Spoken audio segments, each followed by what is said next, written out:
우리 배상에 삽시다. 사랑합니다. 축복합니다. 예, 말씀에 좀 읽읍시다. 시작. 양무리와 목자장이다. 예, 양무리는 성도들을 얘기합니다. 하나님의 백성들을 얘기하고, 목자장은 누구를 얘기할까요? 예수 그리스도를 얘기합니다. 예, 그래서 양무리와 목자장이 있는데, 또한 여기서 말하는 5장에서는 장로에 대해서 얘기합니다. 그래서 양무리와 목자장 사이에 누가 있느냐? 교회에 장로가 있다. 장로가 뭐라 하느냐? 내 양을 먹이라 했다는 거죠. 내 양을 먹이라. 예수님께서 목자장이 되시는데 디베랴 바다에서 베드로에게 내 양을 치라, 내 양을 먹이라 이렇게 했습니다. 양무리를 치고 양무리를 먹이는 일을 이 장로들이 해야 된다라는 겁니다. 장로라는 우리가 장로 이렇게 하면 교회에서 뽑아가지고 뽑혀져 세워진 자들 장로다 이렇게 생각을 하는데, 장로의 첫 번째 목적은 교회의 대표다 하는 거죠.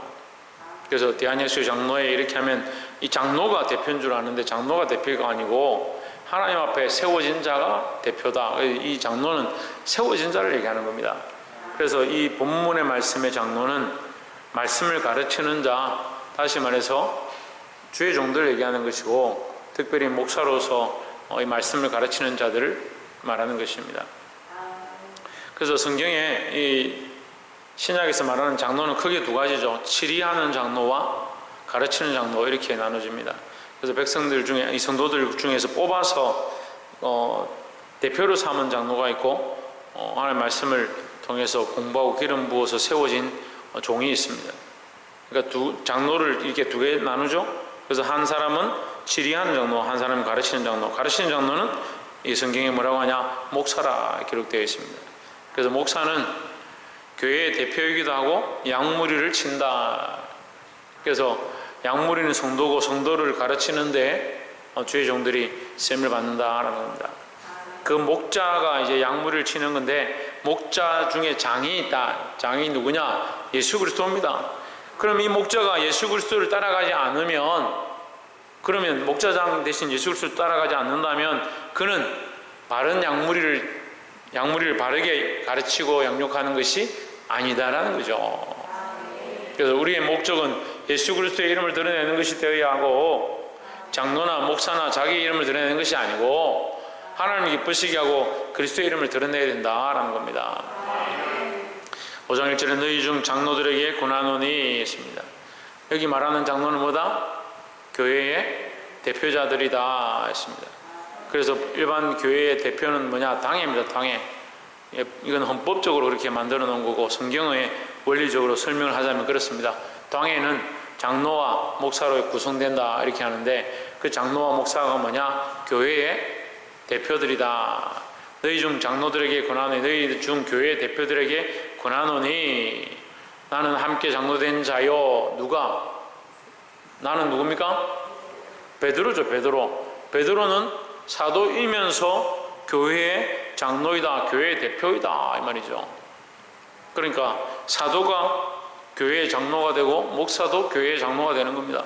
그래서 장로는 대표성이다. 우리가 이제 말을 할 때 너무나도 자연스럽게 장로 이렇게 하면 우리가 뽑아가지고 40세 이상 되어진 7년 동안 무험한 교인 중에 입교인으로 그 사람 교인의 3분의 2 이상이 뽑아서 된 자가 장로다. 그것은 우리가 만든 법이고, 성경이 말하는 장로는 교회의 대표자를 얘기하는 것이다.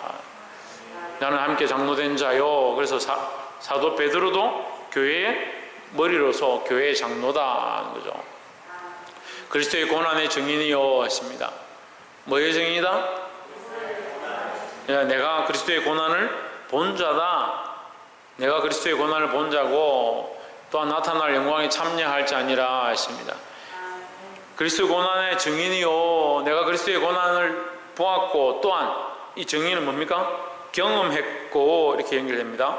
그래서 이 사도 바울의 이 생각과 이 베드로의 생각이 일치하는 게 뭐냐? 나는 그리스도의 고난을 보았고 그리스도와 함께 고난을 당했고 그리스도와 함께 그 영광을 얻을 것이다 라는 거죠. 여러분 따라합시다. 나는 그리스도의 고난을 보았고 그리스도와 함께 고난을 당했고 그리스도와 함께 영광을 얻을 것입니다. 그렇습니다. 우리가 그리스도의 이 고난 십자가의 죽으심을 그 자리에 있지 않았지만 우리가 이 말씀을 통해서 보고 그 자리에 있었던 사건들을 바라보고 그것을 믿고 그것의 증인이 되었습니다. 누구에게 증인하느냐? 사람들에게 증언하는 겁니다. 친구들을 만나서 내가 그리스도께서 우리를 위하여 죽으셨음을 믿는다. 나는 그 사실을 믿는다. 예수님이 십자가에서 피 흘리신 것을 나는 믿는다. 뭘 증거하느냐? 뭘 증언하느냐? 예수님의 죽으심을 증언하는 겁니다. 나는 그리스도를 위하여 믿음으로 살겠다. 나는 주의를 지키겠다. 나는 예배를 드리겠다. 하나님 말씀대로 살아가겠다. 그래서 애매히 고난당하고 비방을 당하고 핍박을 당하고 그 그리스도의 고난에 동참하는 겁니다. 그런 자들에게 하나님께서 뭘 주시냐? 그리스도와 함께 영광에 참여할 자가 되게 하실 것입니다. 그럼 그리스도의 고난의 증인이시고 그리스도와 함께 고난을 당하시고 그리스도와 함께 영원한 영광을 얻게 되기를 주의 이름으로 축원합니다. 5장 2절에 너희 중에 있는 하나님의 양무리를 치되 억지로 하지 말고 하십니다. 너희 중에 있는 하나님의 양무리를 치되 너 하나님의 성도들 그 교회의 성도들을 치되 이 말은 치리하되 가르치되 다스리되 이 말이죠. 양무리를 친다는 건 뭡니까? 그 울타리 밖으로 넘어가지 않도록 잘못된 길로 가지 않도록 그걸 잘 다스리는 것을 얘기하는 겁니다. 베드로가 이 일을 하고 있단 말이에요. 베드로가 양무리를 친다. 어떻게 하느냐? 양무리를 치고 가르치는데 억지로 하지 않고 있습니다. 억지로 하는 게 아니면 뭐요? 예, 기쁜 마음으로 하는 거예요. 기쁜 마음으로 하는 거죠. 자원하는 마음으로 기쁜 마음으로 하는 거죠. 하나님의 뜻을 따라 자원함으로 하며 지금 계속 연결되죠? 억지로 하지 아니하고 어떻게 한다? 기쁜 마음으로 자원한다 했습니다. 내가 이 양무리를 치는 것, 이 양들을 가르치는 것, 이 양들을 바른 길로 인도하고자 몸부림치는 것, 그들이 속을 썩이고 말을 듣지 않아도 이것이 하나님 뜻인 줄 알고, 누구의 뜻인 줄 알고? 하나님 뜻인 줄 알고 자원하는 마음으로 가르치며 했습니다. 여러분, 자원하는 마음으로 여러분을 가르치고 자원하는 마음으로 여러분을 위해서 기도하고 자원하는 마음으로 여러분보다 더 고난받기를 기뻐하고 믿음으로 살아가는 주의 종들 좀 따라가시기 바랍니다. 하나님의 뜻을 따라 자원함으로 하며 더러운 이득을 위하여 하지 말고 기꺼이 하며. 더러운 이득은 뭡니까? 자기 유익을 위해서 하는 겁니다. 근데 오늘 이것이 변질되니까요, 교회가 자기 유익을 위해서 하는 사람들이 많이 있습니다. 주의 종들이 자기 유익을 위해서 하는 사람들이 있습니다. 그냥 이것은 제가 하는 얘기지만 구약적 관점은 사례를 받고 이직을 하는 것이 맞습니다. 그런데 신약적 관점은 사실은 어떻게 보면 자원하는 마음으로 하는 것이 기꺼이 하는 것이 맞다. 그러니까 할 수만 있으면 사례를 받지 않더라도 이득을 구하지 않는 것이다. 여기 나오죠. 들어온 이득을 위하여 하지 말고 했으니까, 물론 사례를 받는다고 다 들어온 건 아니지만 할 수만 있으면, 제가 말씀드린 할 수만 있으면 사례를 받지 않고 교회를 섬기고 양무리를 치는 것이 합당하다라는 거죠. 이것은 제가 드리는 말씀이고 근면의 말씀이고 여러분과는 상관이 없습니다. 주의 종들에게 관련된 거니까. 하지만 이것 또한 하나님 안에서 지혜롭게 해야 되는 거지, 제가 뭐 하라 말아라 할 수 있는 게 아니죠. 들어온 이득을 위하여 하지 말고 했으니까 육신의 자기 이익을 위해서 하는 것이 아니다. 어떤 사람들은 목사고시 치러 왔는데 내가 물어보니까 왜 목사고시를 치냐? 목사가 되면 사람들이 다 자기 말 잘 듣고 아멘 아멘 하고 따라온다. 그래서 자기는 목사가 되겠다 생각했다는 거예요. 제가 한대 집박을 하다가 참았습니다. 이게 뭐요? 들어온 이득이죠. 자기 영광을 위해서 목사가 되는 게 아닙니다. 양무리를 치고 하나님의 뜻을 따라 자원함으로 해야 될 일을 무슨 자기 즐거움을 채우려고 하느냐는 거예요. 3절에 맡기운 자들에게 주장하는 자세를 하지 말고 했습니다. 맡은 자들에게 주장하는 자세를 하지 말고 강압적으로 하지 말고 이 말이야. 강압적으로 너 이렇게 해, 이렇게 안 하면 안 돼, 이렇게 하지 말라는 얘기잖아. 양무리의 본이 되라 했습니다. 그런데 이걸 여러분 혼돈하면 안 됩니다. 바른 진리의 길을 보이고 본을 보이고 나는 믿음으로 살고 있으니까 너희도 함께 이 믿음의 길로 가자, 그거를 강압적이다 생각하면 안 돼요. 근데 내가 말씀대로 살지 않고 나는 아무 데나 사는데 너는 일로 가야 돼, 억지로 끌고 가는, 그게 강압이에요. 구렁텅이가 있는데 양무리를 끌고 와서 구렁텅이 집어넣고 나는 구렁텅이 안 들어갈 거야 하고 양을 다 빠뜨리면 그게 강압적인 거라고요. 근데 강압적인 걸 자꾸 착각하는 겁니다. 말씀대로 살지 않고 하나님 나라의 뜻대로 살지 않고 하나님이 기쁘시게 하지 않는 길로 가는 자들을 하나님 말씀대로 살아라고 가르치는 거, 그게 강압적이다 생각하는 거예요. 그럼 뭘 가르칩니까? 그럼 뭘 가르칠까요? 예? 여러분 살고 싶은 대로 살 거면 왜 여기 나와서 말씀 듣습니까? 물어봅시다. 여러분 마음대로 살 거고 자기 마음대로 살 거고 자기 뜻대로 살고 싶으면 왜 여기 와서 말씀을 듣냐고요. 하나님 말씀 들고 그 말씀대로 살려고 하지만 잘 안 되죠. 안 되지만 그 말씀대로 사는 것이 옳다라고 생각하기 때문에 오늘 여기 나와서 말씀을 듣는 거잖아요. 근데 말씀대로 사십시오, 여러분 하나님 기뻐하시는 뜻대로 사십시오 하면 왜 강압적으로 하냐? 그럼 뭘 합니까? 저는 뭘 해야 됩니까? 대충 타협한 얘기를 해야 됩니까? 그런 얘기를 듣고 싶으면 말씀하십시오. 타협된 말. 그러면 저는 뭘 하고 있는 겁니까? 뭘 하고 있는 거요? 지금 2절 어기고 있는데 2절 올려보세요. 뭐라고 합니까? 더러운 이득을 위하여요. 나의 유익을 위하여, 나의 유익을 위하여, 내 입장을 위하여 남들에게 욕 들어먹지 않으려고 하기 위해서 남들이 듣고 싶어하는 얘기를 한다는 거예요. 여러분 그렇습니까? 제가 그렇습니까? 여러분들은 그렇습니까? 그러면 왜 말씀을 안 듣습니까? 말씀대로 들으면 그렇구나, 말씀이 나에게 이렇게 말하는구나, 나는 지금 말씀대로 살고 있는 줄 알았는데 내가 5도, 1도, 2도 조금씩 벗어나 있었구나, 내가 다시 말씀으로 돌아가고 다시 하나님께로 기준을 맞춰야겠구나, 이렇게 봐야 되지. 그 말씀을 가르치니까 강압적으로 왜 억지로 그렇게 하라 합니까? 그러면 하지 말아야 되나? 하나님이 선악과 따먹지 말라 하니까 따먹는 정령 죽으려 했으니까 하나님 강압적이네. 왜 그렇게 강압적이게 하시나? 말씀은 말씀이에요. 아닌 건 아니고 맞는 건 맞는 거고 아멘이면 아멘인 거죠. 예면 예고요. 자기 관점으로 말씀을 자꾸 들으니까 자기 편한 대로 듣고 싶고 자기 귀에 좋은 말씀을 해달라고 그러고,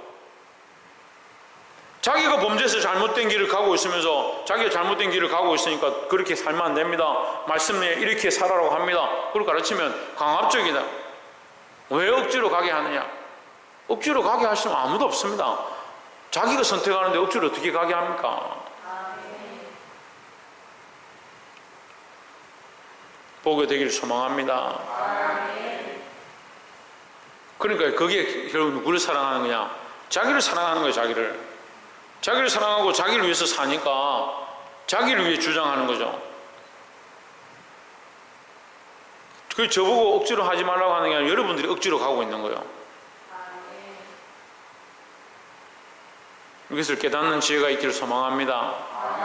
3절에 맡기운 자들에게 주장하는 자세를 하지 말고 억지로 하지 말고 양무리의 본이 되라 했습니다. 여러분 양무리의 본이 되라.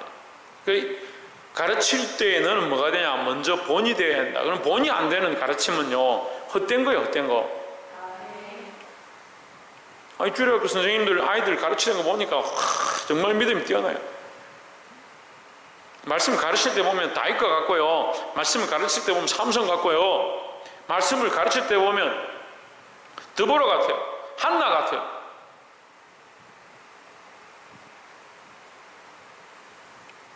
근데 삶은 어때요? 그러니까 그 말씀에 아무 능력이 없는 거예요. 그 아이들의 본이 되네, 본이 되네.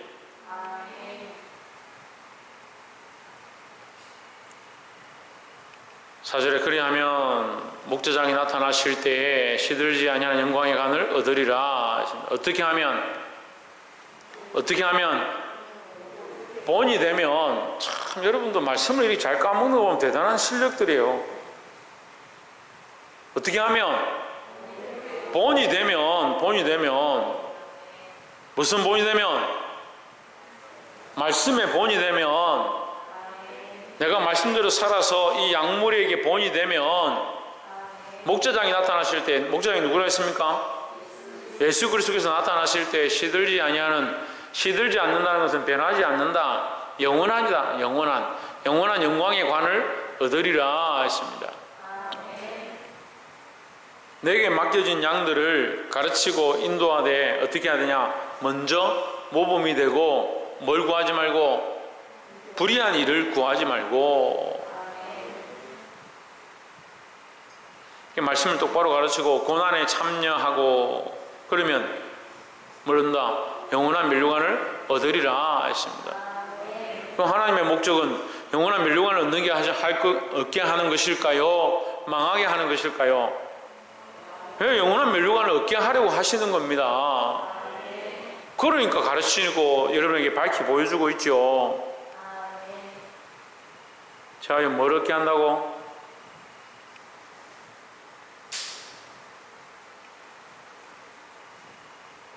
저희 좀 뭘 얻게 한다고? 박창준 뭘 얻게 한다고? 홍진우 뭘 얻게 한다고? 박이상 뭘 얻게 한다고? 영원한 면류관을 얻게 한다고요. 하나님 우리에게 영원한 면류관을 주기 원하시는 거요. 누가 자꾸 발로 차느냐? 우리가 발로 차는, 우리가 뭘 구하니까? 자기 유익을 구하니까. 자기 유익을 구하는 사람이 무슨 모범이 되겠습니까? 선생으로 세워진 게 모범이 아닙니다. 리더자로 서 있는 게, 순장으로 서 있는 게, 집사로 서 있는 그 자체가 모범이 아니에요. 그 자리에 세워진 것은, 집사와 권사와 장로와 목사로 세워지고 교사로 세워진 것은 모범이 되라고 세워진 거예요. 근데 인간들 자꾸 착각합니다. 그 자리에 서면 모범인 줄 알아요. 그래서 뭘 구합니까? 아이고, 내가 장로인데 왜 나한테 이렇게 하냐? 내가 권사인데, 내가 집사인데 사람들 앞에서 나를 왜 이렇게 하냐? 말씀이 뭐라 합니까? 사울이 하나님 너를 버렸다. 사무엘이 사울에게 가서 하나님께서는 당신을 이제 버렸습니다. 당신이 하나님을 높이고 하나님 섬길 때는 하나님께서 당신을 높였는데, 당신이 하나님을 마음으로 여김으로 하나님 버렸습니다. 그래서 사울이 뭐라 그래요? 그거는 괜찮은데 사람들 앞에서라도 나를 왕으로 좀 이렇게 대우를 잘 해달라. 그게 본색이에요. 그게 인간의 본색이에요. 뭔 정신 나간 사람이 이게 어떻게 그런 말을 할 수 있어요? 사람들 앞에서 나 비참해도 되고 사람들 앞에서 부끄러워도 되니까 하나님 앞에서 버림을 받지 않도록 나를 붙잡아 주시옵소서, 그렇게 해야 되지.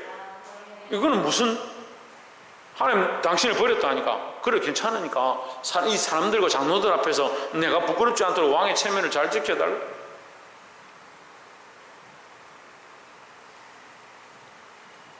여러분, 우리 안에 이 골마 빠진 생각들을 긁어내지 않으면요, 골문 데를 긁어내지 않으면 어떻게 됩니까? 정민수 권사님, 골문 데 의학적인 건 전문가한테 물어봐야죠. 골문 데 안 긁어내면 어떻게 됩니까? 계속 번집니다. 계속 골문 걸 다 긁어낼 때까지 계속 번져 나가는 거예요. 그래서 손가락이 골면 손가락 잘라야 되고, 팔이 골면 팔을 잘라내야 되는 거예요.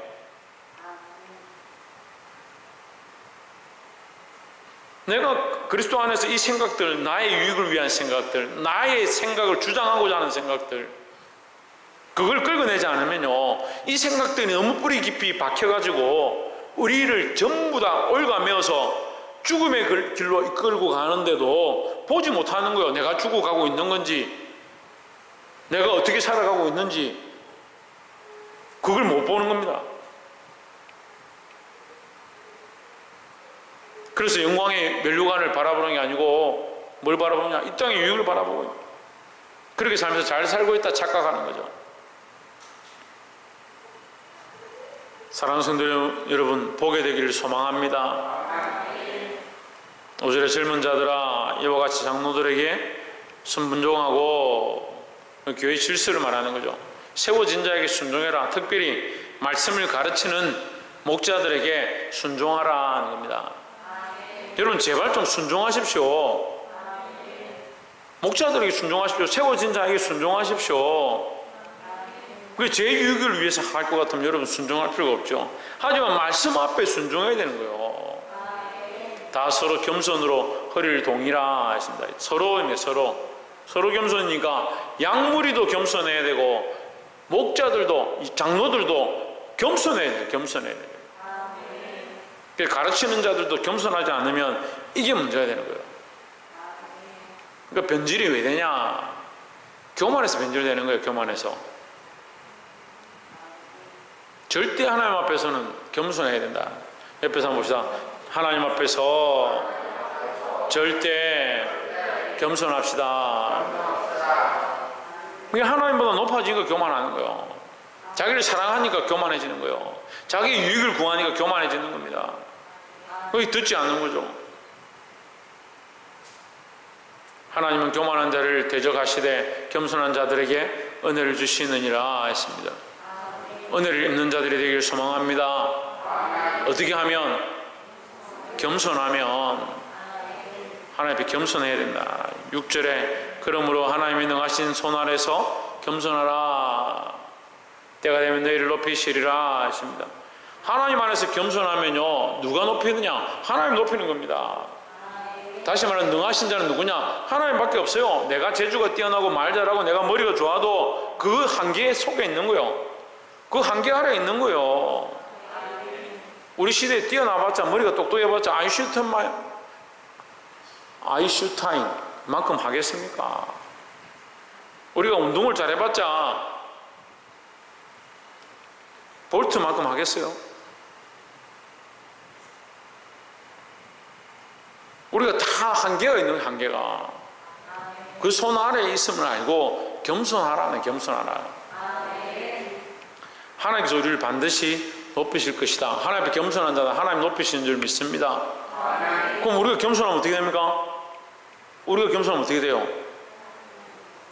예? 천정민 집사님 뭐라고? 그렇죠. 우리가 겸손하면 하나님 높아지는 거예요. 우리가 겸손의 자리에 가면 높은 자리를 하나님께 드리는 거예요. 내가 겸손하면 내 생각은 내려가고 하나님의 뜻은 드러나는 겁니다.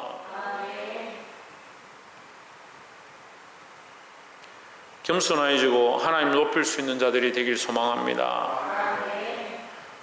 마지막 7절은 너희 염려를 다 주께 맡겨버리라. 이는 그가 너희를 돌보심이라 했습니다. 여기 염려는 뭐냐? 1절에서 고난과 연결되는 겁니다. 그래서 믿음으로 사는 자들은 뭐가 있다? 고난이 있다. 어려움이 있다. 하지만 그 염려를 다 주께 맡겨라. 주께서 너희를 돌보심이라 했습니다. 우리가 이 땅에 고난당하고 어려움이 있어도 주께서 우리를 돌보시고 그것을 하나님 나라의 영광으로 주실 줄 믿습니다. 영원한 영광, 변하지 않는 이 영광, 이게 하나님 나라의 영원한 것을 바라보고 이 땅에 잠시 있다가 없어질 헛된 유익들을 쫓아가지 않는 그런 신앙으로 사시기를 주의 이름으로 축원합니다. 기도하겠습니다.